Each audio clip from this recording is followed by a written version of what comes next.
So I have never read a Terry Pratchett book before. I know. Who threw that? But yeah, in all seriousness, I've went my entire life without reading a single Terry Pratchett book. It's not like I've never heard of the Discworld series or Terry Pratchett himself. I have. I can't explain why I've never decided to pick up Discworld until 2025. So you're probably wondering, okay, you've never read Discworld and you've never read Terry Pratchett before. Why in the world do you have this incredible Discworld hoodie for then? Okay, I was looking at the Discworld Emporium website and I got a good look at this and I was like, okay, that's what I'm wearing for the introduction. I might not even like Discworld, but I love this hoodie. I also got myself some Ookmarks, apparently they're called, from the Discworld Emporium as well. I freaking love them. I love them. See, I haven't even read Discworld yet and I'm already buying all the stuff. This is my issue. I always get hyperfixated and then I end up buying things that I shouldn't be buying until I'm a fan. But I freaking love these. I love this one. I mean, I love the fact that he's got his middle finger up. So like my Gavin Reads All the Kings series on my YouTube channel where I read through all of Stephen King's bibliography from beginning to end, I have also decided to take on the mammoth task of reading Discworld for the first time. Now, Discworld is a little bit intimidating. I was doing my research. I was watching a lot of YouTube videos for best places to start with Discworld and how to read them. I was actually watching Jess of the Shire's video that I really enjoyed. I love Jess of the Shire. And I found out through her video that Terry Pratchett himself does not recommend starting with the very first published book, which is The Colour of Magic. Jess doesn't recommend it. I've heard other people say, don't read this one first. It might put you off the entire Discworld. Not that it's a bad book. I've heard it's not a bad book. It just doesn't reflect what the Discworld is. And the series just improves from here. But I will be starting with The Colour of Magic. And I know you're going to be worried that I'm just going to not like this and decide to DNF the entire series. Well, I am committing to reading at least 10 Discworld books before I decide whether or not to continue. So I will guarantee you, I will promise you that I will at least make 3 episodes of Gavin Reads All the Discworld. So don't worry about me reading The Colour of Magic first, okay? This will not put me off. I'm committing to at least 10, okay? Hopefully that helps. But I would like to go publication order because I would like to see how Terry Pratchett evolves over the years. And I'm a bit of a completionist. I like going in order a lot of the times. So reading publication order is what is calling to me. So in this first episode, in the pilot episode of Gavin Reads All the Discworld, I will be reading the first 4 Discworld books. And they include The Colour of Magic, The Light Fantastic, Equal Rites, and Mort. I am very excited, okay? I'm very excited. I don't mind if the first couple of books are a little bit tougher to get through or just not as good as the rest of the series. I am still so excited to read my very first Terry Pratchett. I was also looking at those beautiful hardback collectors, like I think library editions or something that is on the Discworld Emporium website too. Oh my gosh, you can buy all of them for like, I'm not even going to say it because I'm not doing it. I'm not doing it. I actually do love these covers of the paperbacks, so I'm going to continue getting the paperbacks, okay? Unless I become obsessed with Discworld, then who knows, maybe in the future I'll get all of those beautiful hardback. No, I'm not going to do it. I'm not going to do it. So I hope you join me on this adventure, and I will say as well that this series will be filled with spoilers. I will be reviewing every Discworld book, hopefully in detail. I wouldn't say I'm like the best reviewer or anything, but I will be like talking spoilers, talking about the things I love, the things I don't love. So be wary of that moving forward. I will have everything timestamped down below so that if you have read certain books, you can skip to that timestamp and watch my review on that book without being spoiled for the others if you have not yet read them. And if you end up enjoying this video, please do give it a like, subscribe if you haven't already. That would mean the world to me. And I think it is high time that we start our Discworld adventure. Oh my god, my Discworld cherry's about to be popped. Oh, I should also tell you what the series is about, but if I'm going to be completely honest, I actually do not know. I have no idea. All I've seen is this image of like this flat earth thing, and I'm sure it's on elephants, and the elephants are on a turtle, and I think it's flying through space. That is all I know. I don't know anything beyond that. I'm going in completely clueless. I know that there are also different series. There's like a wizard series. I think there's a death series as well. Just loads of little series. I think some might be interconnected. There might be some recurring characters. I haven't a stick of glue what I'm getting myself into.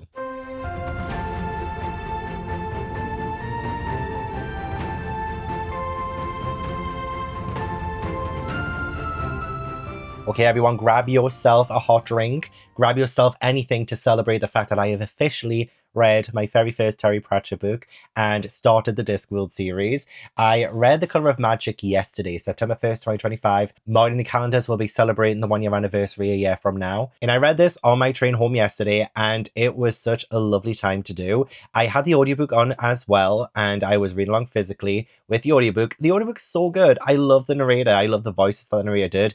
especially for a certain character, which I will talk about soon. There is so much to say about the colour of magic. Okay, I know, a lot of people did say it's not the best way to start Discworld. It doesn't really reflect too much of what the series is about. And honestly, even after reading this, I'm not really 100% sure what the series is supposed to be about anyway. But I do feel like as an introduction to some characters, especially Rincewind and Two Flower in Death, I think this is actually great. Well, I say great. I'm going to give this one 3 stars, which I think is a great starting point, honestly. And honestly, I thought this would be a lot more like child-friendly than I thought. But I mean, like, there's some like nudity in this, and there's like very bad language in this too. Like, I was not expecting Rincewind, the main character, the main wizard, to be telling someone to piss off. Like, I did not expect that. Didn't expect the fact that there would be this whole kind of like plot line surrounding what sex is that massive turtle that is essentially the foundation of the Discworld. You know what? I grew up on The Edge Chronicles, which was written by Paul Stewart and Chris Riddell.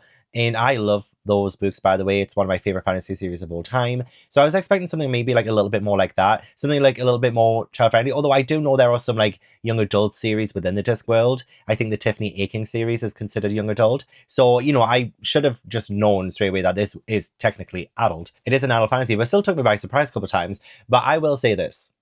The humor in this was on point. I don't think I've laughed as much as I have done with this book. And I have many... I mean, you can't really probably tell right now, but like I have like dog-eared the pages where I've like highlighted and underlined things that I want to talk about. And a lot of this will be where I laughed. Like, there were so many great moments that I thought were just so funny. And for a book written in the 80s, I felt like there was some, social commentary, some political commentary that I think is still so very relevant today. And also just the way it kind of like parodies fantasy as well, fantasy fiction, and sometimes the archetypes of it and the stereotypes of it, maybe things that you would expect from a fantasy book. It kind of tackles that head on and makes fun of it as well. And I'll, again, like give some examples. But firstly, love the setup of the story. Love that there is like this little kind of prologue about Great Tuin, the turtle, swimming slowly through the interstellar gulf, hydrogen frost on his ponderous limbs, his huge and ancient shell pocked with meteor craters. Through sea-sized eyes that are crusted with rheum and asteroid dust, he stares fixedly at the destination. And destination is with a capital letter as well. I'm like, what is the destination? Where is this turtle going? I mean, it could just be like our planet, Earth, just circling and being part of the solar system, and it's just doing its thing, It's not like we're off on a destination either. But maybe this turtle is going somewhere because the capital letter in D for destination, makes me think we are on a journey somewhere. But yeah, I love the fact that they're trying to find out what the sex of this turtle is. But one of the first things that actually like made me laugh was the kind of talk of the creation of this universe. Well, first there was a theory that a Tuin had come from nowhere and would continue at a uniform crawl or steady gait into nowhere for all time. However, an alternative was that a Tuin was crawling from the birthplace to the time of mating, as were all the stars in the sky, which were obviously also carried by giant turtles. When they arrived, they were briefly and passionately made. Bear in mind, this is like the second page. And we're already talking about turtles fucking. You know what I mean? Passionately made for the first and only time, and from that fiery union, new turtles would be born to carry a new pattern of worlds. This was known as the Big Bang Hypothesis. I was like... That was like the first thing that really made me laugh, because I'm like, we have our own Big Bang theory. We're not talking about planets fucking, though. Like, you know what I mean? Like, this is talking about turtles fucking. I'm like, okay, this is what I've signed up for. And so I did love that kind of setup to the Discworld. I loved the painting of that in my mind, that this is kind of like our world, but kind of not. Like there is this huge imagination behind it. You have this giant turtle with elephants, this disc, riding atop it. And you just kind of think, okay, like possibilities are endless here. We don't know where we're going. Will we ever know where we're going? Maybe not. But like, we're here for the journey. We meet Rincewind pretty much early on as well. And I love the fact that he is such a flawed character. Yeah, I will say, like, I feel like I love all the characters we pretty much get introduced to in this. He is a very flawed character. He's not the typical grand wizard who has all the answers, knows all the spells, nothing like that. I'm pretty sure someone at one point called him a gutter wizard, and he never completed university. And, he's not the kindest of people as well, but he is doing the right thing. So, because when he meets Two Flower, and Two Flower asks him, can you kind of be my guide? I will pay you. And Rincewind gets the money. Rincewind buggers off. Like, he was about to, leave him behind. And it wasn't until, like, the pharaoh person, I think the emperor of the... I want to be a little bit slow with, like, learning some names, like character names, location names, so please be patient. There was, like, this emperor person who told him, no, you need to stick with Two Flower. He's from a country, I think it was the Counterweight continent, and they're rich, and we want him to go back and say good things about us so that we can hopefully like kind of get rich in a way. Like that's kind of a basic premise, is that now Rincewind needs to sort of guide Two Flower. And yeah, so I kind of love the fact that Rincewind, his first instinct was take the money and run, because you just want to expect like someone like Gandalf to do that, do you? So I kind of love the fact that he started out that way. He isn't perfect. He is very unpredictable. He is an unpredictable main character. Will he stick around with, you know, Two Flower? Will he like leave at any given moment? Will he die? Because oh my god, the amount of times Death appears. And I kind of vaguely recall someone mentioning that Death is a character in the Discworld series, and obviously that hoodie that I have has Death on it. But I didn't realize like how prominent Death would be, because yeah, Death kept getting mentioned. I was like, oh, okay, we're kind of building up to something here. And then Death actually appears. Death has to be one of the funniest characters. Seriously. And I will talk about Two Flower in a second. But I genuinely do think that Death is my favorite. And I love the voice that the audiobook narrator put on for Death as well. It really did sound like there was some weight to his voice that was a little bit scary, but kind of not at the same time. Well, firstly, someone randomly dies, and it mentions about Death having a sense of humor, which like is taken so literal, because Death having a sense of humor is just a regular phrase, isn't it? Just something that some people say. Oh yeah, so there was a fortune teller lived on the other side of the block, chanced to glance into a scrying bowl, gave a small scream, and within the hour had sold her jewelry, various magical accoutrements, most of her clothes, and almost all of her possessions that could not be conveniently carried on the fastest horse she could buy. The fact that later on, when her house collapsed in flames, she herself died in a freak landslide in the Mopoke Mountains proves that Death too has a sense of humour. And that was like kind of the first instance that we really did get Death as a character, and we already know that he's going to be hilarious. And so when he meets up with Rincewind, Rincewind is like fated to die. You know, Rincewind asks him, why are you here? Death tells him, I have an appointment with thee this very night. Rincewind's like, oh no, not. And then Death says, what's so bloody vexing about the whole business is that I was expecting to meet thee in Sopopolis. But that's 500 miles away, said Rincewind. You don't have to tell me. The whole system's got screwed up again. I can see that. Look, there's no chance of you. This is Death pretty much telling Rincewind, look, you need to get here so that I can claim you and take you with me. Because, you know, this is what the system is telling me. You know, it seems like the system is, you know, messed up. It got screwed up again. Like, and Rincewind like, not a chance. And Death says, I could lend you a very fast horse. No, Rincewind turned and ran. Death watched him go and shrugged bitterly. Sod you then. Oh my god, like that was fucking hilarious. I'm sorry, but I fucking love Death. It's just so funny. And he also appears again later on. This review is going to be all over the place. I hope you don't mind. And I hope that you've read this, so you kind of know what I'm talking about anyway. But yeah, he does appear later on when Rincewind is like hanging on to something. Oh, this isn't the funny thing I was thinking of, but just to give you an example of like some really good writing in this as well. I think even though like Terry Pratchett, there is like a lot of humor in this, like sometimes like the writing is just so beautiful. He talks about Death. His was the air of one who is unjustly put upon, who is dreaded and feared, yet who is the only friend of the poor and the best doctor for the mortally wounded. Now, I kind of love the idea of that, because yeah, I mean, if someone is mortally wounded, then Death is a friend. But yet Death does have a reputation, and everyone seems to hate and fear and loathe Death when he's just doing his job.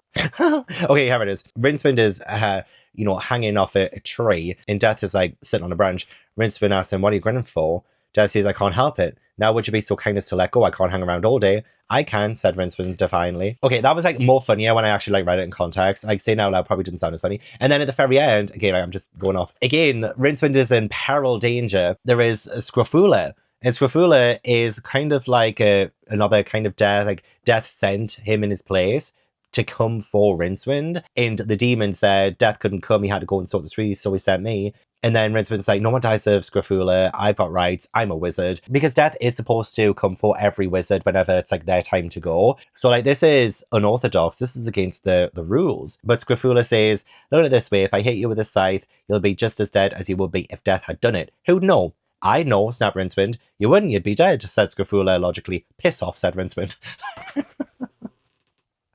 Oh my god, like there were just so many times that I just like cracked up laughing. Anyway, back to Rincewind. Yeah, he goes on such a journey, especially with Two Flower, who he has a like kind of guide. Two Flower is so innocent and so sweet and a little bit funny himself with like his lack of awareness a lot of the time. He has this like sentient luggage that I freaking love. I kind of love how some objects in this are sentient. There is a sword, I think it's Huron's sword, Craig, or something like that. And this sword talks as well. Yeah, so we have Huron and the magical black sword Kring. Huron had stolen it only 3 days before from the impregnable palace of the Archimandrite of Bethany, lots of names, lots of different places being introduced to you. So yeah, and he was already regretting it. It was beginning to get on his nerves. I tell you, went down the last passage on the right, his crying in a voice like the scrape of a blade over stone. Be silent. All I said was, shut up.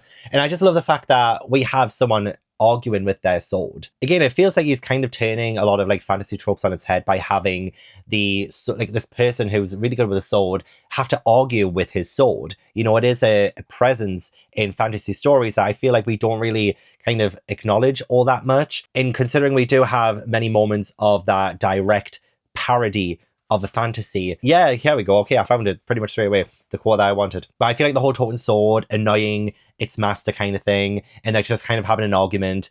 Oh my god, like it's just brilliant. And then this part as well, when Two Flower asks Fun what happens next, so like they're being captured, like they're doing all the typical fantasy adventure things of like going on these little adventures, but getting captured or like being in danger.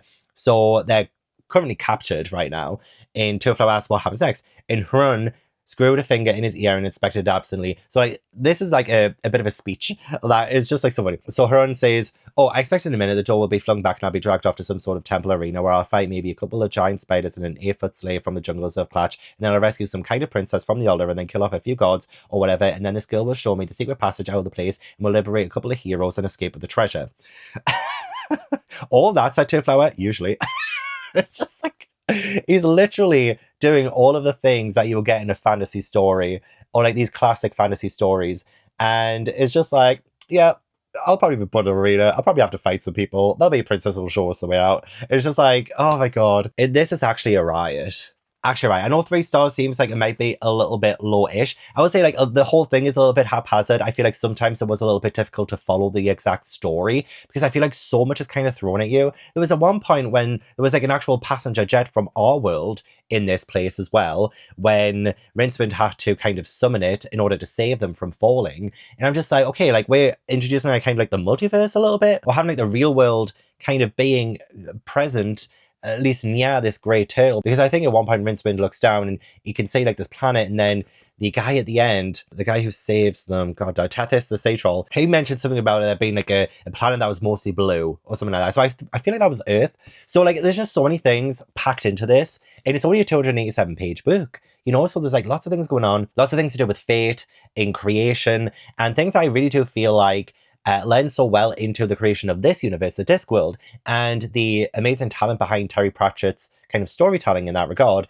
Because yeah, you do have like little things that does connect to our world. So like for instance, and again, like he puts like a bit of a comedic twist on it sometimes. With Two Flower, he mentions something about an insurance policy thing, but the way that he talks about it is hilarious. In the way that he's trying to get the innkeeper person to put out an insurance claim on his like tavern and stuff like that. Oh my god, it's so funny. But what did he call it? Insurance policy, which is obviously insurance policy. But I love the fact, oh yeah, and nobody can really understand Two Flower because he does speak a different language. So he's a bit of a tourist, and Rincewind can kind of decipher what he says, and like, you know, he's the translator between Two Flower and the other people. So every now and then, you know, he'll be able to translate what Two Flower said or what someone said to Two Flower. And I love that dynamic so much, actually. I thought it, again, lended to some really comedic moments, especially with his, like, box thing that takes pictures that obviously they haven't seen before. And I love Hrun as well. Like, I feel like he was such a good addition. He loves getting photos of himself taken because he's the typical hero. He loves seeing himself in those heroic photos of himself. Again, it was so funny, so great. But yeah, Two Flower himself, I genuinely wanted to protect. Like, he was just so lovely. Even Rincewind mentions, like, you kind of have to like Two Flower. If you don't, it's kind of like kicking a puppy, because he is just so sweet and innocent, and he really wants to see the world in the way that he goes about it as well. So he was saying about like, he was kind of stuck where he was, and he just wants to see the world. He wants to see everything, and this is so inspirational. Okay, Two Flower says, I just couldn't stand it anymore back in Best Pelagic, sitting at a desk all day just adding up columns of figures, just a pension to look forward to at the end of it. Where's the romance in that? Two Flower, I thought, it's now or never. You don't have to listen to stories. You can go there. And I love that. I love the drive of him doing that. It really does speak to me as a person. I'm the kind of person who would love to see so much and see everything. There was another point later on as well when Two Flower was saying, sometimes I think a man could wander across the disc all his life and not see everything there is to see. And now it seems there are lots of other worlds as well. When I think I might die without seeing 100th of all there is to see, it makes me feel, well, humble, I suppose, and very angry, of course. Oh my god, like, the way that this man speaks to me, I'm telling you, like, I would love to see absolutely everything this world has to offer, everything this earth has to offer, this beautiful, gorgeous planet that we are on. I want to be able to see everything before I die, and it breaks my heart to know that I will never see everything. It's kind of a doomed mission to want to be able to see everything, honestly. It does humble me, just knowing how massive the planet is. And it makes me a bit angry too, to think I will never have enough time to see everything, or enough funds as well. Like, it's not even just time, but like funds. I would never be able to afford to travel this entire planet, see everything there is to see. But Two Flower, he is trying his best. He's trying to do his best to get out of, the modernity of his life, no matter what the cost. And yeah, it gets him into trouble, but he genuinely doesn't mind. He wants to see mercenaries. He wants to see people fight. And when Rinsmond is like, well, people get hurt in fights, Two Flower doesn't care, really. He's just like, he's just so innocent, you know what I mean? Like, he doesn't think of these things. He just wants to achieve his dream. He just wants to see the world, and he wants to explore. And I love that. I respect that. Lots of fascinating things to do with Rinsmond as well about... Oh my god, hang on, I just noticed another funny moment. When Two Flower meets a demon, it's like a picture imp from his box for Two Flowers next. I don't like it, said the picture imp. Why not inquire Two Flower? It's weird. But you're a demon. Demons can't call things weird. I mean, what's weird to a demon? And then the demon says, oh, things, stuff. Like, yeah, what would be weird to a demon? It's just so funny. Yeah, there's lots of interesting things about Rinsmond that I need to learn more about as well. Oh my god, I just noticed another freaking funny moment, so I'm going to go off on another side tangent. When they're like imprisoned and they're about to be sacrificed, and there is like this talking frog, and the talking frog says, put me down on the floor and stand back. The frog blinked. So they put the frog on the floor, they stand back, and there's like all this smoke. It's like windy, there's like roaring sound, streamers of green, purple, and orange cloud appear out of nowhere, kind of spiral rapidly towards the amphibian, shedding small bolts of lightning and stuff like this. As suddenly as it had appeared, the magical tornado vanished, and there, occupying the space where the frog had been, was a frog.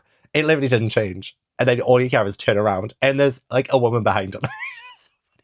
Honestly, it's genuinely hilarious. I need to stop mentioning all these funny bits because I keep getting off on side tangents. But yeah, like the whole like 8 thing with Rinsmond as well, being kicked out of Unseen University. Marquesa tells him, you can't do magic because one of the 8 great spells is indelibly lodged in your mind. That's why you were thrown out of Unseen University. We know. If you give me the merest suspicion that you are intoning the great spell, I will kill you. There's just like really interesting things about Rinsmond that I would love to figure out and learn more of as well. Because even though he is apparently a gutter wizard, he is very effective still. He is like still a good wizard. He's still like, how could I describe him? He's resourceful. He's helpful. He's handy. I'm just so invested in his backstory, honestly. Yeah, there's just so many great things about it. Loved it when they got to Wyrmberg, I think it was called. Loved the sentient objects. I saw another funny bit. Rinsmond withdrew Ella, calling him a false wizard. I should have realised that you weren't a real wizard when I saw you didn't have a staff. Rinsmond says, lost on a fire. She says, no, how a magic sigil is embroidered on it. He says, it blew off. No familiar, she says. It died. And it's just like he has an answer for everything. You know what I mean? He's a little bit cheeky. Like he pushes it sometimes. But he's just, he's so quick as well. He has a comeback, whether that's to tell someone piss off or what have you. He just, I really enjoy him. I really, really enjoy him. So yeah, I don't want this to be like a repeat of like all the things that happen in the book, is in like, I'm just giving you the summary of what happens. I don't want it to be like that. I want this to be like, these are all my kind of thoughts and feelings on it and all my opinions. And I'm sure there was like a whole lot more to say and stuff, but like at the minute, I feel like this is probably the best I can do with giving you my thoughts a little bit cohesively. Like, this isn't the most cohesive story. And I feel like talking about it is not the most cohesive either. It's a little bit haphazard, a little bit messy, but I think it really does enhance such an imaginative and magical world where you have dragons that can be thought of. And so, oh my gosh, I love the fact that Two Flower had like the power where he could think up a dragon and it could, come to life essentially. The power of that is incredible. And yeah, just like the little bits of character stuff that we've been getting, the little bits of world lore as well, like the way that the world works, and seeing all these different places just opens my mind up so exponentially. And this is only the first book. The first book that a lot of people said doesn't really reflect the entire Discworld all that well. But I do think that as long as the characters are still as creative and memorable as the characters in this, then I'm going to have a great time, I think. I really do appreciate Terry Pratchett and the way that he's been able to write in a little bit of social commentary every now and then and kind of poke fun at the fantasy genre in general. What a skilled writer, honestly. What a very skilled writer. So that is one book down, well, 40 to go.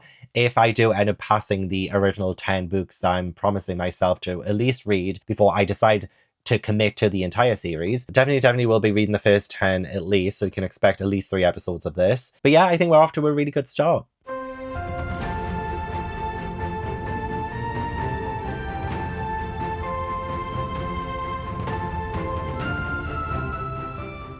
I got caught in the rain, so my hair is currently doing whatever it wants, so please ignore my appearance right now. I did finish The Light Fantastic yesterday during some reading sprints, and this book isn't quite fantastic in my opinion, and I don't think I like it as much as I did The Colour of Magic. This one definitely has some benefits over The Colour of Magic. I think the plot of this one felt a little bit tighter. I feel like it had a bit more direction than The Colour of Magic. And I do like the fact that it kind of felt like a duology as well. So the first book, The Colour of Magic, kind of just bleeds into this one. And, you know, just continues on with the story. The things that were set up in the first book, I feel like has such a beautiful wrapping up in this book, especially when it comes to the characters and like their motivations and their progression. I feel like has come to a head by the end of this book, that you can literally treat both books as a duology and let that be it. We'll give this book 2.5 stars. I do still think I prefer The Colour of Magic, but I still don't think it was bad by any means. I know 2.5 sounds low, but that's like the halfway point. 2.5 out of 5, that's the halfway. You know, it was decent,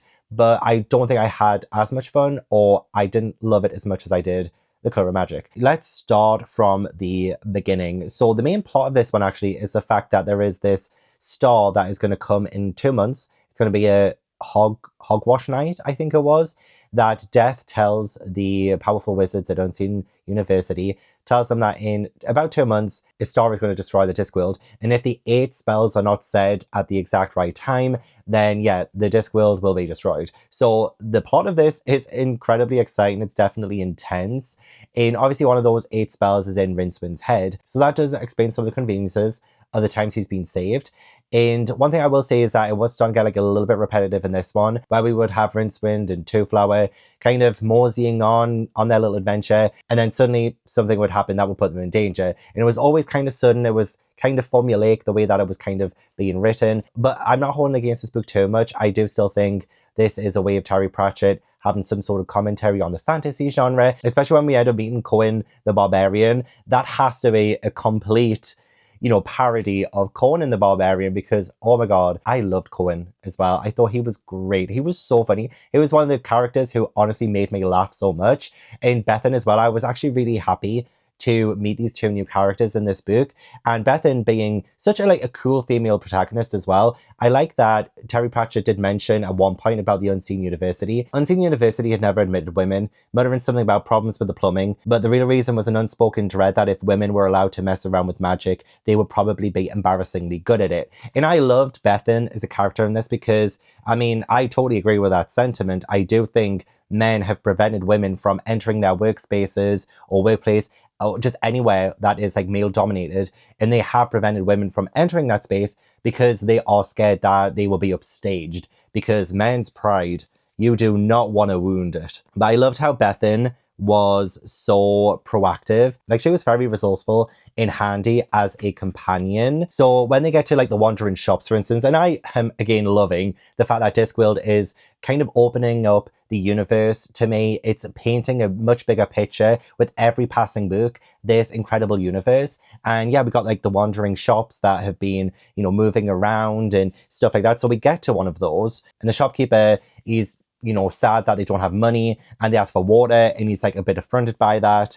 And Bethany, she like snorts and strode across the little man who tried to back away. He was too late. She picked him up by his apron straps and glared at him eye to eye. Like, she will actually get her hands dirty. Like, she will actually go up to someone and she's like not afraid of them. Like, she will get what she wants, essentially. She has no time for bullshit. Two Flower is like, she's a real terror when she's roused, isn't she? She's standing up for herself. She's getting things done. You know, she's a queen. And also when it looks like all hope is lost, when they're in like the dungeon dimensions, you know, when Tryman kind of like changes, and he turned out to be like pretty much the villain of this book. And Rincewind is pretty much, you know, given up. He says we'll all be eaten by things with tentacles for faces, and you're just gonna let it happen, Bethany says. listen, said Rincewind, it's all over, do you see? You can't put the spells back in the book. You can't unsay what's been said. You can't. And she says, you can try. You can try. And then Rincewind is like, I guess. And then the other wizards also, you know, follow suit as well. Look at what this woman is doing, you know? They're about to give up. And she's like, no, hang on. Like, you're just going to let this happen? You're just going to allow death, certain death, when you could do something about it and change that outcome? Just because it hasn't been done before doesn't mean it can't be done. I loved her tenacity. I loved the way she thought. I loved the way that she was so proactive. Oh, honestly, she was so great. I do hope we get to see more of her in the future. And Cohen as well. Cohen was so fucking funny, man. When we first met him and they were like, oh, I was expecting someone like bigger, like kind of like an Arnold Schwarzenegger kind of person. However, obviously like time has passed, you know, these heroes grow up and they get older. So Bethany says, but you were the greatest. Bart still sings songs about you. And Cohen says, I never get any royalties. So, like, could you imagine if just like randomly in the forest, a bard with like their like flute or whatever they have, like a lute. Is it a lute? Flute? I don't know. Whenever they like playing something and they're singing about Cohen, and then suddenly someone comes up like a representative of Cohen, like a lawyer, and comes up and it's like, you can't just sing songs about Cohen, you have to pay up, there is a copyright fee. You know what I mean? That would be so funny. But yeah, he's like, I never get any royalties. That's the struggle of my life. 80 years in the business and what I've got to show for it. Backache, piles, bad digestion, and 100 different recipes for soup. Soup, I hate soup. Oh, as soon as we were introduced to him, I was like, I know we're going to get on. This is, again, just probably going to be me, like, pointing out all the parts that made me laugh and stuff. And this part really was enhanced by the audiobook because Colin Morgan was doing such a fantastic job with it. But it's when Rincewind is, like, trying to say the spell. And Bethan, again, you know, she's the one who makes a lot of sense. She says about, like, oh, maybe you just, like, kind of pronounced it wrong. Because, like, the spell doesn't, like, do anything or anything. Okay, it's all of these words, like little words. So Rincewind says, that's Koopa Muguk Snorunes. I think it should be pronounced Zif. It didn't work though. How about sp? Like all of these like little sounds. Or sp, says Bethan. It might be tss, said Rincewind. How about Zif, said Two Flower. You know what? Oh my god! Like when I was listening to the audiobook, I was just like chuckling away because all I could hear, like one after the other, was Colin Morgan's different voices for these characters and them trying to make that Zif sound and stuff. Oh my god, I don't know why, but it just made me laugh so much. This was also kind of scary as well, like not only like the plot of the fact that the Discworld could be, you know, destroyed and stuff, but also when they get to this place where the people have like killed all of their wizards because they thought like, oh, maybe magic has something to do with this and they're like getting rid of them. So Rincewind has been accused of being a wizard and Rincewind is like, look, if I was a wizard, I'd be able to do magic, right? I just turn you into something and I haven't, so I'm not. So funny. And then this guy says, we killed all our wizards. Some ran away, but we killed quite a lot. They waved their hands and nothing came out. Like, this is horror. This is genuine horror. Like, I got chills reading some of this. Oh, so, like, I randomly come across this. This was honestly weird. So, I felt so proud of Rincewind because he managed to actually cast a spell other than, you know, like, that 8th spell or whatever was, like, stuck in his head so he couldn't really, like, be a good wizard or anything. But, oh my god, like, he managed to cast one, which I was so proud for. But then, you know, we get his reaction to that feeling of casting a spell. Magic, so that's what it felt like. No wonder wizards didn't have much truck with sex. Rincewind knew what orgasms were, of course. He'd had a few in his time, sometimes even in company, but nothing in his experience even approximated to that tight, hot moment when every nerve in his body streamed with blue-white fire and raw magic had blazed forth from his fingers. Oh my god. I never, in my 33 years on this earth, thought I would hear, in a Discworld book written by Terry Pratchett, hear about a wizard having an orgasm and how it felt for them. In that casting a spell would be the equivalent of having an orgasm. I'm like, I didn't really want to imagine Rincewind having an orgasm, even with company present as well. I just didn't want to imagine that. And now it's in my head. Oh my god. He does seem like the kind of wizard who would like to be pegged. Anyway, moving swiftly on from that, another moment I loved was when they're in the House of Death and they come across Death's daughter, or was it adopted daughter? I'm not 100%. Oh my god, actually no, before I move on to that as well, again, like all over the place. But Bethan and Cohen getting married as well. And I loved it when Rincewind was talking about it and Rincewind says, I think she's rather taken with you. And Cohen says, if I was 20 years younger, yes, said Rincewind, I'd be 67. Like, come on, like there's a bigger elephant in the room here, okay? It's the age gap. It is the age gap. And they're talking about it for so long. And Cohen just doesn't take a hint. Rincewind is like, okay, but you're so much older, like all of the obligations, you know, and like your condition and stuff. And he's like, yeah, I wonder if she's strong enough. I'm like, sir, we're talking about you. The play is about fucking you. But yeah, sorry, going back to the House of Death. Again, that was so good. The more I'm talking about the Life Fantastic, the more I'm enjoying it, I'm gonna say. But still like 2.5 for now, okay? But again, I will reconvene in the future and let you know if any of my ratings change. Isabel, she was standing in the archway smiling faintly. She held a scythe in one hand. A girl holding a scythe shouldn't smile in that unpleasant, knowing and slightly deranged way. I hope we see more of her too, because yeah, like she seems rather nice at times, like a good conversationalist, but also looks very, very sinister at the same time. So I really enjoyed that whole section in the House of Death. And I was still taken by Two Flower as well, because with Two Flower being the like tourist, it really did feel like I was a tourist as well. And I was seeing, you know, Discworld kind of through his eyes, but also learning things through, you know, the narration style, through Rincewind and all of that. So I really did love the fact that Two Flower still kept to his role, and he still progressed as well. So he wanted to be a little bit more proactive in the adventure. Like he needed to get his hands dirty a little bit with the fight with Tryman. And he's like, okay, I am ready. This is what I came to do. This is the adventure that I wanted. And him saying that he was ready, oh, it just made me so happy. We didn't get enough of Death himself though. But I feel like this might be a bias because I do think he's my favorite character at the minute. And we did get, you know, little bits and bobs. Like when the wizards summoned him at the start, in Death comes and he is like, I was at a party. And he's holding like this party stick with like pineapple on it or something like that. Yeah, a cube of cheese and pineapple on a stick. I can just imagine Death there with the robe, the skull face, everything, with a stick with a pineapple and cheese on it. You know, I was at a party. You know what I mean? It's just, oh my God. And tell them about the Octavo and the readjustment of reality. And that also has to be set together next Hogwarts night. Can I go now? I left my drink. It's like, we're talking about the destruction of this entire planet, essentially. And he just wants to get back to his drink. Like, what an absolute icon. And then we did get a little bit of him when Two Flower was like teaching him like the rules of a game, a card game, I think it was. That was funny as well. But yeah, I'm looking forward to the Death novels, which I do believe I have one coming up in Mort. I'm very excited to, you know, see if that includes a Death as much as I think it does. But yeah, the whole Octavo thing was very interesting. And also, again, like opened up Rincewind as a character as well, because we have been told he's like a gutter wizard and he's not a good wizard and stuff like that. But he does have this spell that's like stuck in his head. And I did love learning the fact that the Octavo put it in there and kept it safe, so that, you know, when the time is right, the spell could be cast kind of thing. But that also explains why Rincewind is not the best kind of wizard.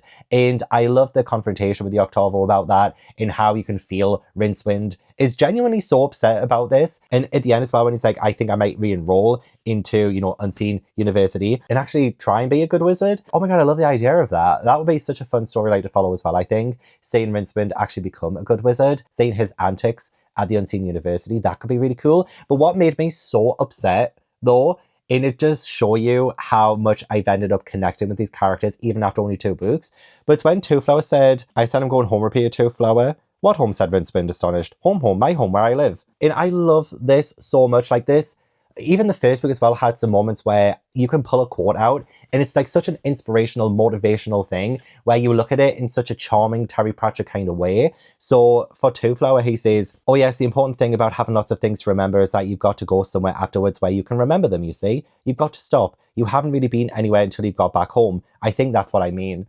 Like, oh my God, isn't that so true? Isn't that so true? I love traveling. I love going different places, and I have been. But yeah, I can't really fully appreciate other places unless I have somewhere to go back to really, you know, sit, reflect, think of it, and think back fondly on those memories. If I was constantly like somewhere else and doing all this adventuring and traveling and stuff, I do love it in the moment, but I'm making memories and I need somewhere to remember those memories. You know what I mean? Like, oh, I love that. And I probably explained why I love it so badly as well. But this was just so beautiful. But then I was starting to get heartbroken because I was like, what do you mean? We're splitting up the gang? We're splitting up the gang? No, I will not have that. And I do think that Rincewind is so upset by it as well. Because one, I do think the audiobook narrator, again, did a fantastic job portraying the awkwardness of his voice after this revelation. And the way that Rincewind only gives like small responses and stuff. We've been through some time together, right? Said Two Flower, nudged him in the ribs. Yes, said Rincewind, contorting his face into something like a grin. The fact that he has to contort his face into a grin and it doesn't come naturally, I think shows how upset he is. You're not upset, are you? Who, me? Said Rincewind. Gosh, no. 101 things to do. Like, again, like, it's just short, snappy responses that I think is Rincewind trying not to say too much, because I think if he tries to talk too much, you will see and hear the upset in his voice. And this shows Rincewind's progression as a character. So in The Colour of Magic, when he takes the money from Two Flower for services, but, you know, scarpers off and leaves and buys a horse and stuff. Here we have Two Flower asking Rincewind to give Cohen and Bethan this money because, you know, married life is going to be expensive. And Rincewind, I'll hand over first chance I get, he said, and to his own surprise realised he meant it. Like, only one book ago, he would have taken that money and gone. He would have left, you know what I mean? And here we have him saying, and this was like internal as well. Like, this isn't just, you know, something he said that he could obviously just lie about. But no, to his own surprise, realised that he meant it. He is going to give Bethan and Cohen that money. And I just feel it sounds like such a small thing, but it's a huge thing for his character, you know? And then Twoflower giving him luggage as well. And Rincewind doesn't really want it, really, to be honest. I said I don't want you. He snapped and gave it a kick. Oh, poor luggage, honestly. Like, how dare you kick it? But then you see Rincewind turn around after walking away and he's like, all right, then, come on. Oh my God, like, that is so sweet and adorable. I was ready to cry. I was so ready to freaking cry. Oh, I'm going to end up having to give this a rating, aren't I? Am I going to have to change it? But I don't think I liked it as much as The Color of Magic, though. So it's like, has to be just a little bit lower. I'm so conflicted. So, like, how do you rate Discworld? How do you rate? I'm 2 books in, I'm struggling. I'm starting to rate it. But that was so genuinely sweet at the end there. I was feeling so many feelings for Rincewind, Twoflower, luggage, and I'm so upset that Twoflower's going home. I can understand why. I appreciate why. Glad that he can go home and he's had his adventure. Feels like a really full character arc. But I'm still upset about it. I want them to be together forever. That is 2 Discworld books down now. 2 more to go for this video, even though I haven't given the first 2 books like the highest of ratings, because I do think this lost my attention every now and then, even with the very addictive audiobook narration, even with some of the exciting things that happened in the comedy and the humour. There were still moments when it was starting to lose my attention and I started to feel myself drifting away from it a little bit. I didn't feel like it commanded my attention as much as the first book. And even then, the first book didn't command my attention 100%. So I definitely say room for improvement. Not one of my favourites. But the characters, though, I really do feel like the characters are making it for me. Even though I know a lot of the books follow different characters, knowing how Terry Pratchett writes characters and he writes them so well, I'm very excited about meeting so many future new characters that will hopefully be new favourite characters, characters I will feel emotional for, characters I'll want to root for and see the progression of their story arcs. Oh, like, I'm just already so excited. Like, this world already excites me. And bear in mind, I only gave the first book 3 stars and the second book 2.5 stars. Just shows you, well, 1, how messed up my mind is, but 2, how good a writer Terry Pratchett is.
Finished my very first Witches novel, and the first novel without Rincewind and Twoflower, and even Death as well. I was kind of missing Death in this, but hey, we can't have Death in every single book. I feel like if we overuse him, he will probably get a little bit boring and a bit tedious, and I know the next novel I need to read is a Death novel, so I'm very excited about that. But I was very excited to get to some new characters, learn some new lore, and all of that, so I will say I enjoyed this one again. I think it's, honestly, I feel like this might be a kind of series where even like the worst Discworld book would still be pretty good, because I feel like you would still be learning everything, and Ash has just jumped up and he's now lying on the chair and he's so cute and beautiful. Are you going to keep me company while I vlog? Yes. Every single thing I learn about this world just makes me that much more fascinated in everything that's going on. And you know how I said as well in the previous, I mean, you might not have actually watched it because, you know, no spoilers for Life Fantastic or anything like that. And I don't want to do like spoilers for other books in other books, although that might be a little bit tricky unless you maybe count characters as spoiler. I don't know, actually. I don't know how this is going to work. Anyway, I did mention in the previous one that I would love to see Unseen University, and I thought, oh, maybe we will see this through Rincewind, since I felt like that was kind of the way that his story was unfolding. But no, we actually ended up seeing it properly through a different character, and I wasn't expecting it. So yeah, this one, I wasn't sure what the plot was going to be as I was like reading it and stuff, but I loved the opening of this. I thought this was a great opening because it did actually feel like a genuine continuation from what we've learned in the first two novels, which I believe are like the Wizards novels. And so we do have a wizard at the very start of this who is dying. That was such an interesting story to follow. He comes to Bad Ass, which is the village where he needs to be, and he needs to pass on his staff to the eighth son of an eighth son, which is like the continuation of a wizard, and like he was handing that down to this, you know, upcoming eighth son of an eighth son. Like, they haven't been born yet, but they're about to. And I felt like maybe there was going to be a bit of a talk at home with this one, because the smith asks, when are you going to die? And the wizard's like, in about 6 minutes time. It's like, oh gosh, like, that's kind of mortifying. The fact that, you know, you're literally on death's door, but you're still doing your obligations and your duty to pass off this staff and give it to the next child, like the born wizard. However, it turns out that this child is not going to be the eighth son of an eighth son. We are going to have our world's first female wizard. It just exposed the kind of the gender roles of this world, as well as like the misogyny of it as well. And also, and I love that Terry Pratchett did this, was that you can see the absurdity of preventing women from, you know, being in male spaces, which, you know, we kind of had a little bit of a look at that in the previous book with Bethany, because we could see that she was no damsel in distress. We could see that she was very capable. But in this one, this misogyny is like pretty much hit head on. So yeah, we get to meet Granny Weatherwax, and she kind of represents a generation, you know, an older generation where things were very traditional, you know, witches are women and wizards are men, and there's no in between. So like, she kind of embodies the traditional internalized misogyny that she also has. She is the midwife, Granny Weatherwax, and I love that name so much. Like, honestly, Granny Weatherwax, like, that's iconic. And I do like her as a character. I probably don't like love her as much as like other characters I've met so far in the Discworld, but she is a witch, and she, you know, echoes the sentiments of this archaic kind of lore, Lore, of this world, which again is like kind of rebutting the fantasy worlds, where I think up to this point, I think this book was written in the 80s, I think by this point witches were only women and wizards were only men, and there was like never really a cross. I might be wrong on that because I haven't like studied fantasy literature from, you know, years and years and years ago, but I imagine that was probably the case for a very long time, that witches were women and wizards were men and nothing else. So Granny Weatherwax says female wizards aren't right either, it's the wrong kind of magic for women, is wizard magic, it's all books and stars and geometry, she'd never grasp it, who ever heard of a female wizard? And so she does come across as the kind of person who wants to uphold tradition, and she kind of wants things to be kept in their place, nothing changing, things like that. And I will say, I do love her character arc and journey through this, and I feel like every single book so far has at least had that kind of journey and progression. I felt like Rincewind went through that from the Colour of Magic to the Light Fantastic. I felt like he came such a long way, and it's the same with Granny Weatherwax by the end of this too. And I love the fact that her kind of models are like, if a thing's worth doing, it's worth doing badly. And I'm just like, I love how Pratchett shows us how ridiculous some of these characters can be. Sometimes they can hold these archaic traditions in their hearts, but you know what? They're a little bit silly. Loved the magic that she had as well, where she could actually, you know, borrow, which kind of essentially was her sort of borrowing the body of an animal almost, and she's able to be inside a bird, which doesn't come out quite right, but like, she's able to, you know, see things and do things of that ilk. But I love the fact that she first talks about Esk, who is the girl who's going to be the first female wizard. I love that she's talking to a tree about it. You know, like, a tree is nature, and a tree is, you know, part of the beauty of the landscape, and they're solid. And I feel like there's like so many metaphorical things you could do with that. But yeah, she goes to a tree which represents nature. And even this tree, this nature, is saying that Esk is a promising child. I'm watching her with interest. And Granny is, you know, saying, no, but she can't be a wizard. She is a woman. She cannot be a wizard. And this tree is having none of it, you know? Like, we have this nature telling her, hey, it doesn't matter. You know, I'm just like, I kind of love that. I don't know if I'm maybe reading too deeply into that, but yeah, I just love the dichotomy between nature versus nurture, which is Granny. Like, how is she going to be able to raise Esk and teach her the ways if she thinks that she shouldn't be a wizard? You know, she shouldn't give in to nature, which is going to be Esk's nature, because in her nature now, she is supposed to be the first female wizard. Oh, I love that kind of look into that. And the fact that Tracy says, well, who says women can't be wizards? The fact that nobody can answer that through this entire book just makes it like that much more apparent how in male-dominated spaces, even in the real world, it is ridiculous when people try to justify why women shouldn't do what men do. There's a few examples of that. I'll continue to like dip into those examples as I move through the story, but there's a few moments when I was like, oh, this has to be Terry Pratchett making some kind of commentary on like the real world in sex and gender, you know, things like that. I thought was really, really well done. So a promising start to the Witches novels, if I do say so myself. So I ended up really enjoying Esk. I think she is such a fantastic protagonist because she again takes such a proactive approach in the plot. Like, she doesn't just like let people tell her what she can and can't do. It's very confusing because people tell her she can't be a wizard, but she also can't really be a witch either because she has wizard's magic. She has this staff that was like passed down to her. So like there's a lot of things that are conflicting and it's confusing. And again, like that can also represent like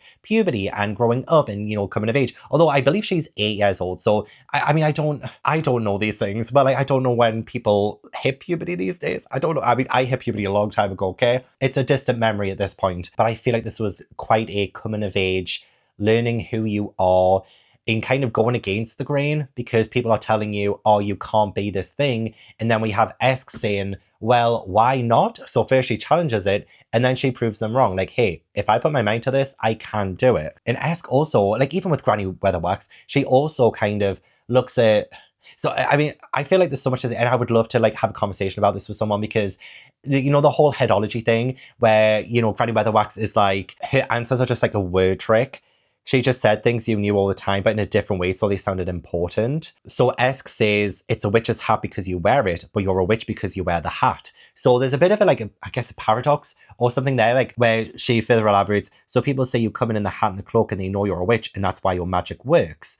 And then Granny says, yes, it's headology, but Esk protests, but it's not real. That's not magic. It's just making people believe that you are a certain way or that you're important or that you have magic because you've made people believe because you're wearing the things that tells you, you know. And like if we were in like a heteronormative kind of society as well, where if men dressed as men and women dressed as women, or at least like the kind of ideals that, you know, our society has where, you know, women wear dresses and men wear pants, you know, like stupid things like that. It's kind of like, oh, you would only be able to associate men as men because they're wearing pants. You can only associate women as women because they're wearing dresses. You know, things like that, which I don't agree with. Like, I don't think a dress means you're a woman. I don't think wearing pants makes you a man. But like, this is kind of headology. I think I might have read that totally wrong as well. But again, it just adds to Granny's kind of archaic look at tradition. You know, times have changed. So yeah, when Esk is like being confused about everything and she says to Granny, and I can't be a witch, and Granny says, I don't know what you can be. You know, like when an adult in this situation tells an 8-year-old girl,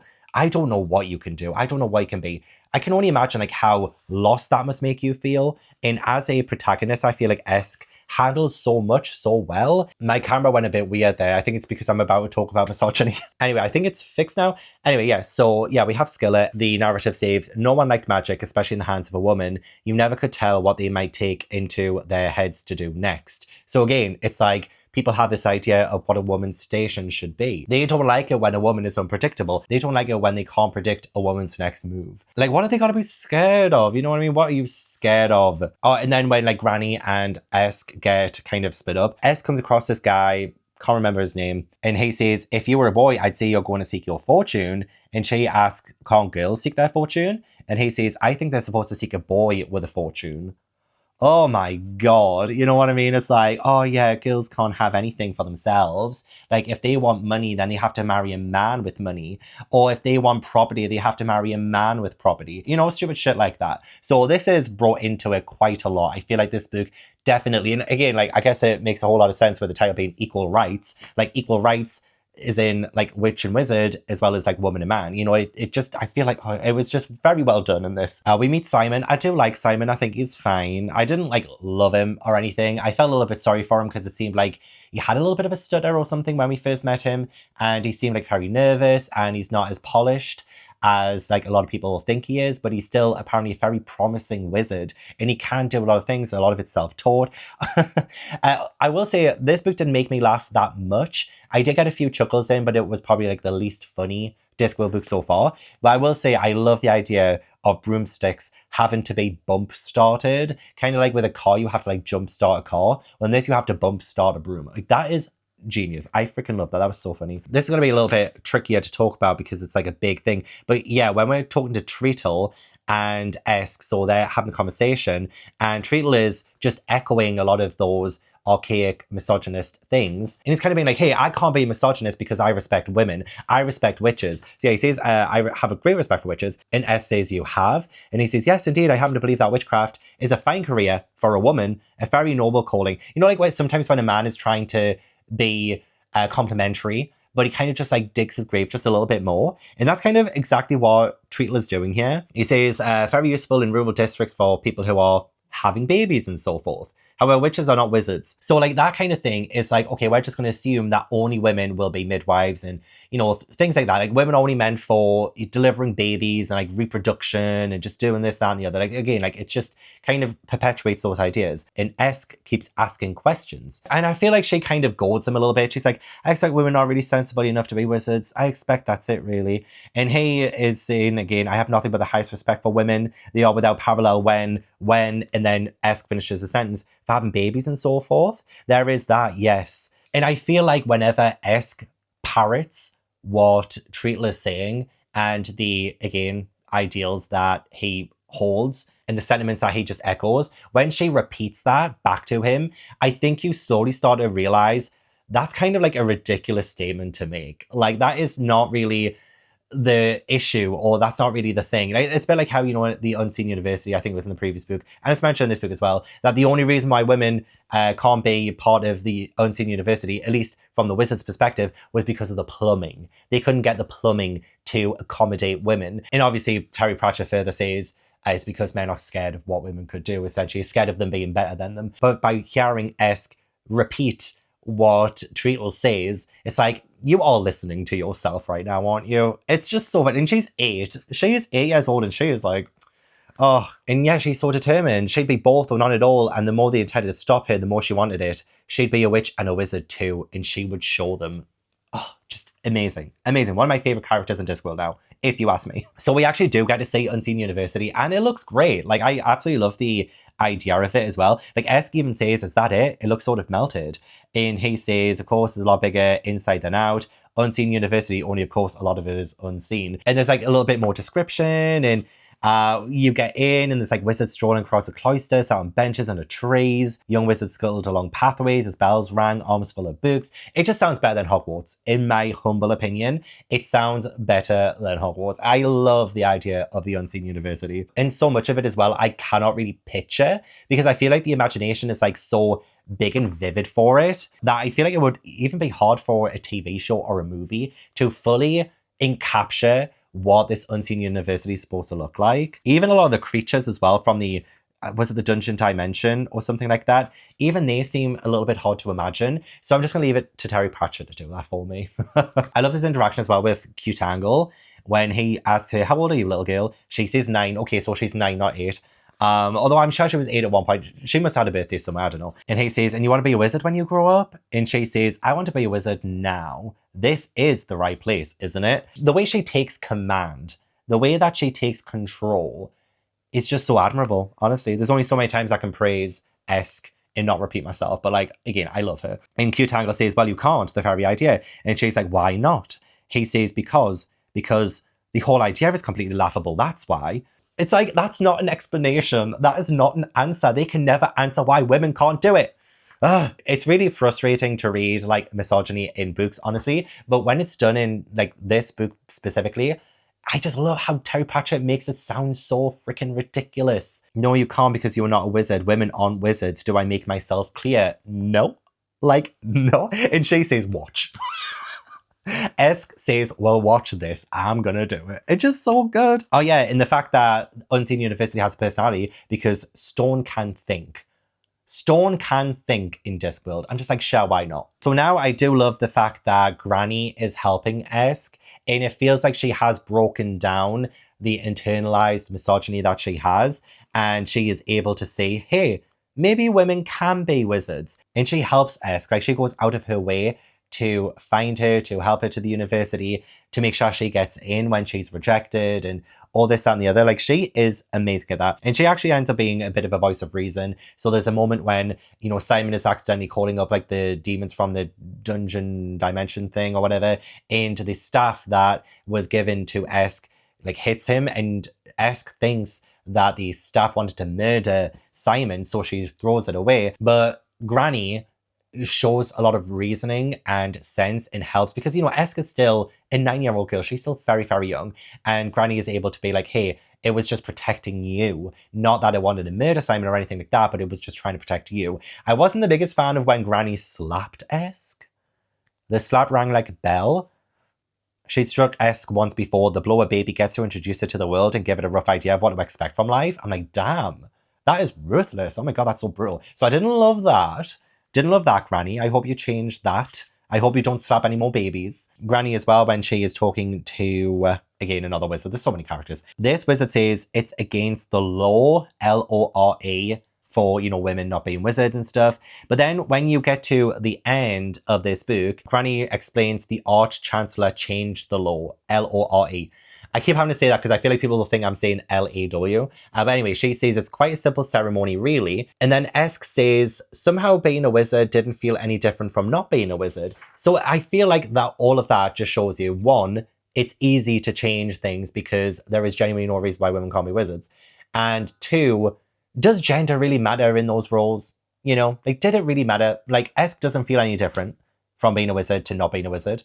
Like, there is no change, really. All that matters is her talent. The fact that she can do it, that is all that matters. So I love the fact that we had that. And then, yeah, Granny's kind of character arc as well, being that she is being accepted to also do seminars and teach at this university as well. We're slowly bringing women into the wizard realm and, you know, this university, and hoping that we'll get more female students in the future as well. And I just love the idea of like all of those changes and stuff. I also kind of love the fact that Granny and Cute Angle seem to be having a thing for each other as well, and like they're on a date at the end. Oh my God. That was kind of cute as well. I was kind of loving that too. But yeah, I genuinely thought all of those things were like so good and so important to show. And this is only the third Discworld book. And the fact that I feel like Terry Pratchett did such a good job at tackling gender politics in such an early Discworld book is so impressive. The plot itself, though, with all of that being said, I don't think was as captivating as, you know, maybe The Colour of Magic. So I will give this a 3-star.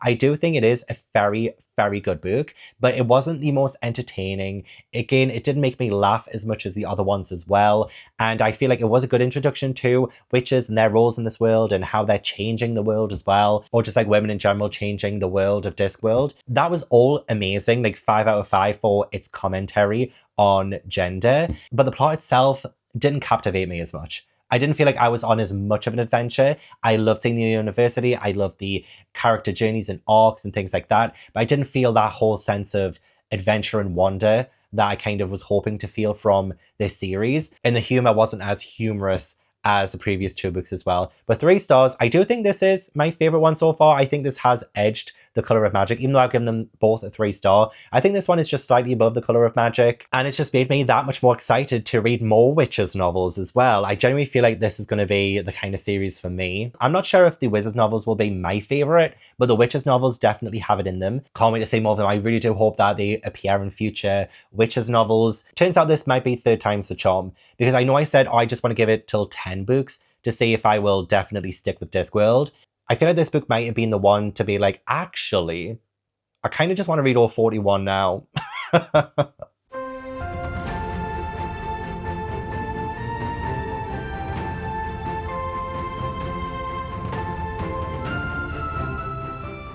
I, of course, had to put on my only Discworld hoodie for the review of Mort. And also, this was the bookmark that I used for it as well. obviously I had to use the death one. And you know what? I feel like every single book so far has had its own strength. So I actually think this one had the best plot of all the books so far. Is in I was like really invested in what was going on. I mean, I have liked pretty much the plot of all of them so far, but I think this one had the best plot and my favorite character overall, who is Death. But as I say that this one is probably my favorite plot so far, I will say I kind of wanted a little bit more from the specific storyline that we begin following. So we do have Mort. He is a really nice boy, but apparently he can't find his own arse with two hands. So he doesn't seem to be the most handy. And his parents are like trying to pawn him off. They're trying to get him like this apprenticeship thing. And I loved that we just kickstarted straight away into the story. And I feel like every single Discworld so far has been pretty much the same way. Like we just get straight to it, which I love. Terry Pratchett is not pussyfooting around. And I felt awful for Mort as well. Like I feel like with Mort as character, I'm not the biggest fan of him. I don't like love him, to be honest, but I did feel very sorry for him, especially since he was not even picked for the apprenticeship or anything at the very start. So like he was waiting around at like this market until like midnight, and everyone else had been pretty much picked for apprenticeships. And Mort was just left there standing on his own. And even his dad is like, do you want some food or anything? And Mort's like, no, I'm not hungry. My heart broke for him, okay? It was so sad. Still not my favorite character, but that was sad. But I love Death's introduction in this book and how he just like slips on ice and he's like, oh bugger. And then he like falls down. Again, like the audiobook narrator of this, I think it's Bill Nighy who does the voice of Death. They have had different audiobook narrators as like the main narrator, but I think they've kept Death as a character, and I think Bill Nighy is the one who narrates Death, and his delivery is just honestly impeccable and hilarious. I'm so glad they did not recast him, because the audiobook narrator of this one, you know, they did a fine job, but when it came to Rincewind, so Rincewind does appear in this book, I wasn't the biggest fan of the voice that they give Rincewind. So it really does make or break an audiobook sometimes with the narration. So I'm so glad that Death remained, and the narrator of Death from previous audiobooks came back to narrate just Death's words. But yeah, I love that. Oh, bugger. And it's just like such a bizarre turn of events. Like, you are an apprentice to Death. And I will say, actually, if anyone has ever watched Charmed, Charmed is a TV show. It's my favorite TV show of all time. The original Charmed ran from 1998 to 2006 on the WB. And the Angel of Death is a bit of a recurring character on Charmed. And in season 7, Death ends up hiring Piper, one of the main characters, to become Death and like fill in Death's role. And that's kind of exactly how I pictured this book. So I love that storyline so much, because what do you mean you're an apprentice to Death? Like, what do you mean with that? And I found it so hilarious when Death was talking to Mort's father, and Mort's father was like, established business? And Death's like, I've been going for some time, yes. What's your name? Death. Can't say I recognize the firm. Where are you based exactly? From the uttermost depths of the sea to the heights where even the eagle may not go, said Death. Honestly, like, I love the kind of dark, morbid humor of this sometimes. Like, for instance, when Death is talking to Mort about, oh, like, we need to, like, do our job right now, so we can either go to, like, a shipwreck, or we can go to an assassination, like, which one takes your fancy kind of thing. I'm just like, that is so morbid and so dark, but yet I'm laughing along because, yeah, it's almost like not taking it too seriously. It is a little bit absurd. Again, I feel like every single Discworld book has been a little bit absurd and like has told the line. And I found it so utterly funny to have Death sort of present these options as if it's your regular day at the office, you know what I mean? And I love as well Death saying, I don't know about you, but I could murder a curry. Like, would Death ever say that? No, probably not, I don't think. But like, Death in Discworld, absolutely. And Death in Discworld as well loves cats, and I honestly love and appreciate that so much. It makes sense having this hoodie now. And the way that he's just like, oh, like the way that he just scratches behind a cat's ears, you know, just like every time.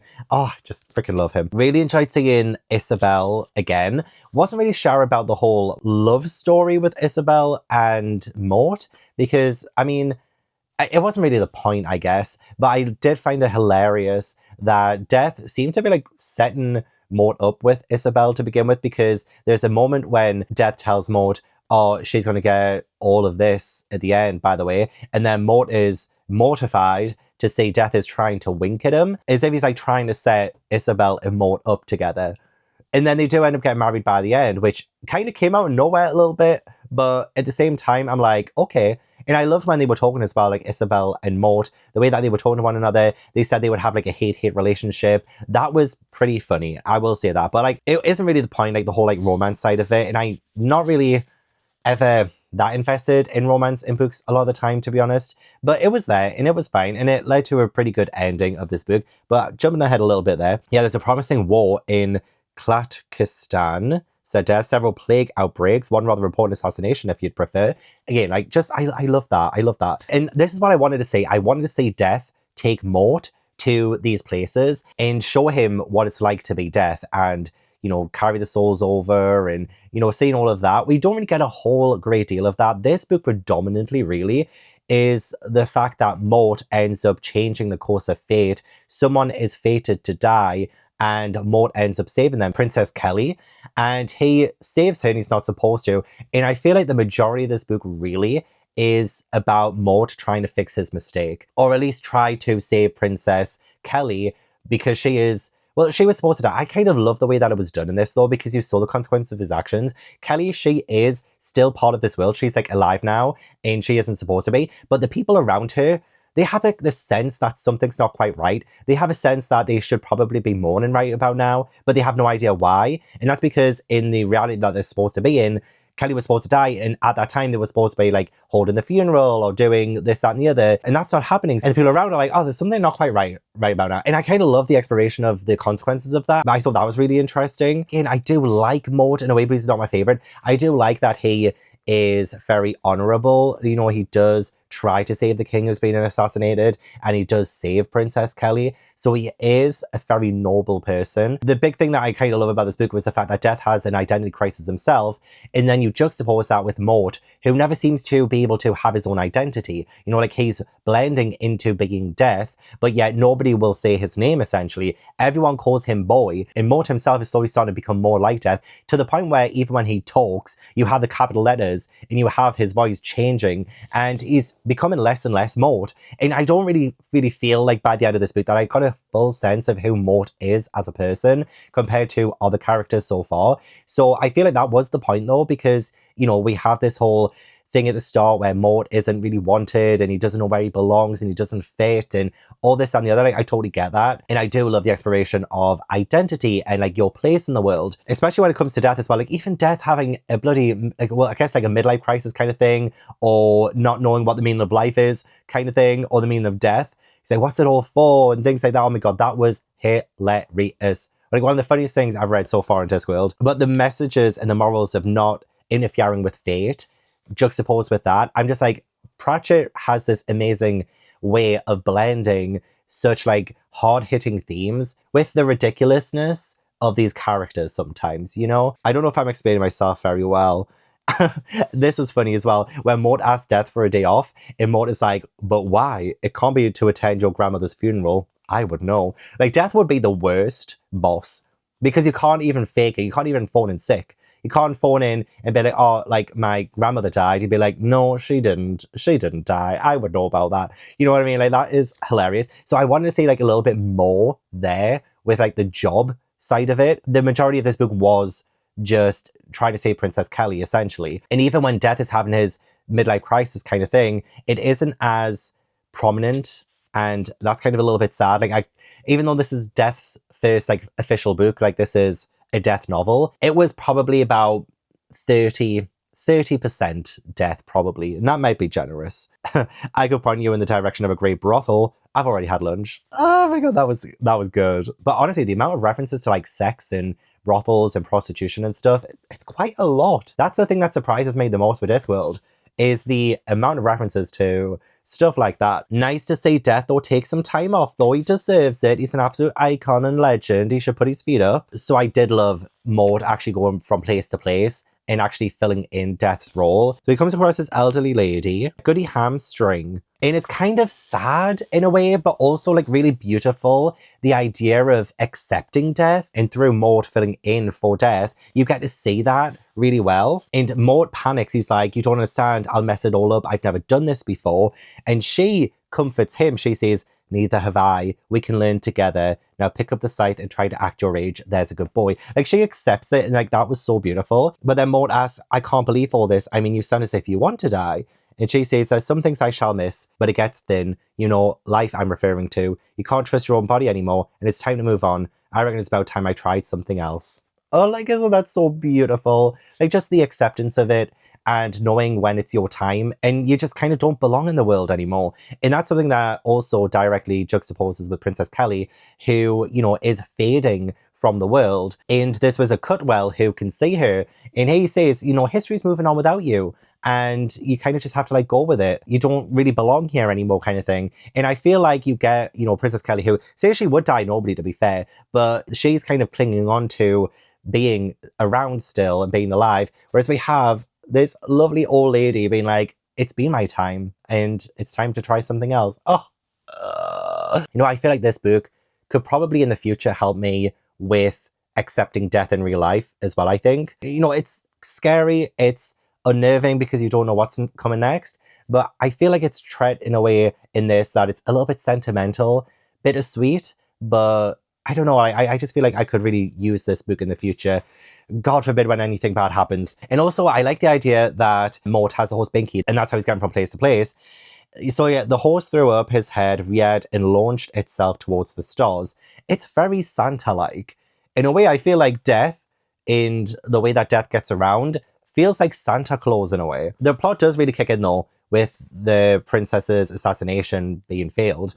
And when you see in the biography, I really love the idea of this actually, in the House of Death, there are like these biographies of like everyone, and like you can read them. And Princess Kelly's, it says the princess's assassination at the age of 15 was followed by the union of Stor Lat with Stor Hellet, and indirectly the collapse of the city-states of the Central Plain and the rise of... So like good things could have happened after Princess Kelly's death. Yes, it was such a sweet thing to protect someone who, you know, was only 15 years old. Like that's so sad. But after her assassination, reform came and change came. So like when you try to change things like that, it could set things off in a much worse way. So I like that. But I also love the fact that the Titanic and Lusitania were mentioned in the next page. I am a sucker for the Titanic. It is like one of my specialist subjects. I am deeply fascinated by it so much. I have a Lego Titanic, literally. I'm looking at it now. It's in my hallway. But sometimes I often wonder, would I go back in time and save the Titanic from its sinking? Or is it best to just let history run its course?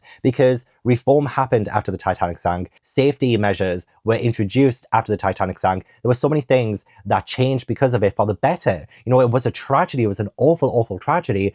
And rest in peace, all the people who lost their lives on it. But it also probably saved so many more lives after. You know, so like, it's such an interesting question. And it's one that I think this book beautifully answers. Although there is like, at the end, like things are made right in terms of like, oh, death asking the gods, and gods are like, okay, like we'll let her live kind of thing. Like it could just have like a little bit of a convenient ending, but in a way that I'm kind of glad with. Like obviously that wouldn't happen in real life, you know, like the kind of resolution of that, oh, would you change something in history if it made reform and change for the better? You know, like while it's like a very easy fix at the end of this, with death asking the gods to like just, hey, like can you let her off kind of thing, I still love the question nonetheless. So yeah, when Cutwell is talking to Kelly, he says, history just rolls straight over the top of them. You can't change anything because the change is already part of it. You're dead, it's fated. You'll just have to accept it. And she says, I don't want to accept it. Why should I accept it? He says, you don't understand. History is moving on. You can't get involved in it anymore. There isn't a part in it for you. Don't you see? Best to let things take their course. And that is like devastating and sad to think about. So yeah, going back to Mort and his own identity, Mort develops his voice inside him. It's like his inner self. And again, I found this sad. Well thought more bitterly. That must have been me. I'm the only one that calls me Mort. That is just genuinely heartbreaking. Like, damn. Okay, so let's get to like my favorite part of this book, which is Death deciding that he's going to try out some human stuff. And him trying to figure out what fun is was honestly so funny. He's at this like party with a buffet and everything, and this man is like doing a dance thing, and the man says, it's just a dance, all right, you do it for fun. Fun? That's right. Da da da da kick. Who is this fun? No, fun isn't anybody. Fun is what you have. We are having fun. Okay, I just had a knock on the door. It was a parcel, and I have forgotten what I was saying. Something about fun. I love that whole entire section. I can't remember what I was saying about it though. And then I got sad when Death was talking to the, I guess like the tavern owner, the person doing the drinks. And the tavern owner is like, drowning your sorrows, are you? I have no sorrows. And then Death is like confused why this person would want to talk to him. No one ever wanted to talk to me before. That's a shame. They never invite me to parties, you know? They all hate me. Everyone hates me. I don't have a single friend. I think I could be friends with the green bottle. Do not do that. Like, don't be friends with the bottle. It'll just lead to lots of problems in the future, my love. And it's just so funny because he does sound like he's like getting more and more drunk, even though he says he can control it at any time because it's just an experiment. But at the same time, like, it's such a relatable thing to kind of like, yeah, drown your sorrows. Even if you don't have sorrows, apparently he does, you know, because he's having a little heart-to-heart. He's saying he doesn't have a single friend, nobody wants him around. And it's so sad though. Like, how am I feeling sad for death? I don't know how this has happened. Like, yeah, you kind of don't want death to be there because that means bad things, really. But at the same time, death is still a person. Death still has feelings, apparently. So I was like feeling so sorry for him. And then it's a perfect contrast to Mort at the start of the book because Mort felt a little bit unwanted and he didn't feel like he had any use in this world and any skills, and you know, he wasn't picked for an apprenticeship until death came along. So like, there's so many parallels between Mort and death that I just find so fascinating. In all the tavern owners, like, you can go back anytime you like, you're here. And death's like, you'd really like to see me again? That's the nicest thing. And then the door slammed on the rest of the sentence. But like, obviously the tavern owner doesn't like fully mean it because he just wanted Death to get out because it was getting late. That is still the nicest thing that Death has ever had said to him before. And I'm just like, kind of want to give him a big hug. Oh, I love the side storyline with Alberto Malik, in that he was actually Albert, who is like Death's manservant. I like that little kind of mystery roux in the background there, and like how he's the founding member of the Unseen University, and you know what he did to escape death kind of thing by becoming Death's manservant and like stopping aging. And that was interesting. I did like that kind of side storyline, but I don't think I have much to say about it, so I'm going to briefly move on. But getting back to Death and his kind of crisis thing, I feel like he's looking for employment at Ankh-Morpork, and the guy he's talking to is called Keeble, and Keeble says, I would have thought you would prefer something rather more refined than something nice working with cats or flowers. The fact that Death wrote on his application that he wants to work with cats or flowers, I'm just like, that's the cutest thing in the fucking world. Like, I fucking love that. I'm sorry, I felt it was time for a change. But then he realizes he doesn't really have that many things that he can do. Like, he sees he can walk through walls, but it doesn't work. And Keeble says, it would seem you have no useful skill or talent whatsoever. How reminiscent is that of the start of this book with Mort? You know what I mean? What should Mort do at the start? Or maybe thievery, someone's got to do it. You know, it just feels like he didn't have a lot to go for. And this one, that even though Death does have his job and he's very, very good at it, highlights that he's born for that job. And I love when someone comes in the shop. I actually think Death would make a fantastic retail worker, because I used to work retail, I used to work in a bookstore, and the amount of times I would have loved to have said this to someone who came in and pissed me off. So this person who comes in, this cook is complaining about the job at the university. You told me it was a good position and it's a disgrace up there. The tricks I'm students playing, I demand, I want you to, I'm not. And Death tells her, be gone, you black and midnight hag. And then he says, may all the demons of hell rend your living spirit if you don't get out of the shop this minute. I'm telling you, he would make a fantastic retail worker. He wouldn't last long in the real world, but I think in Discworld, he would. He genuinely would. Because the amount of times I want to talk to a customer like that. The amount of times.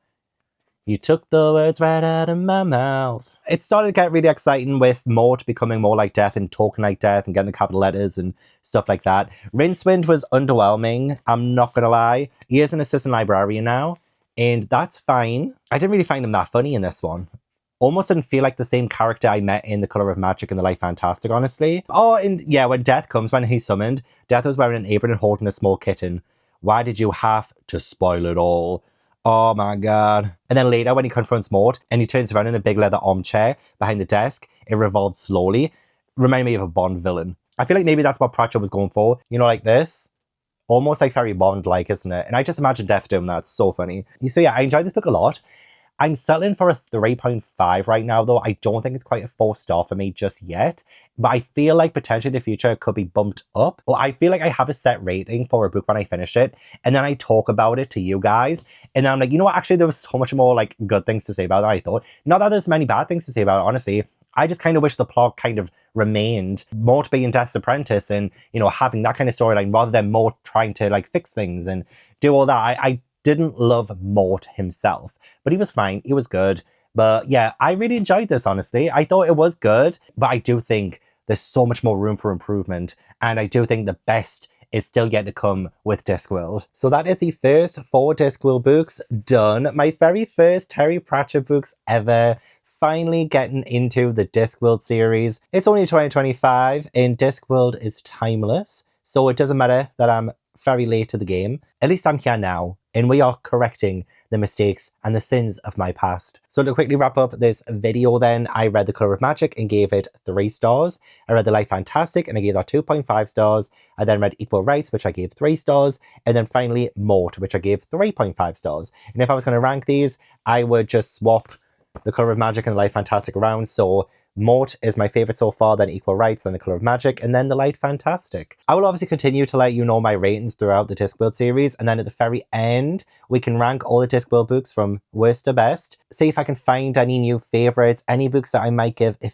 5-star to. I would love to find a 5-star Discworld book, but the possibilities are endless when it comes to this series, and I'm just so excited and happy to finally be in on this adventure. The next episode will be covering sorcery, weird sisters, pyramids, and gods. So hopefully one of those books I could potentially give more than a 3.5 star. Hopefully all of them are above a 3.5.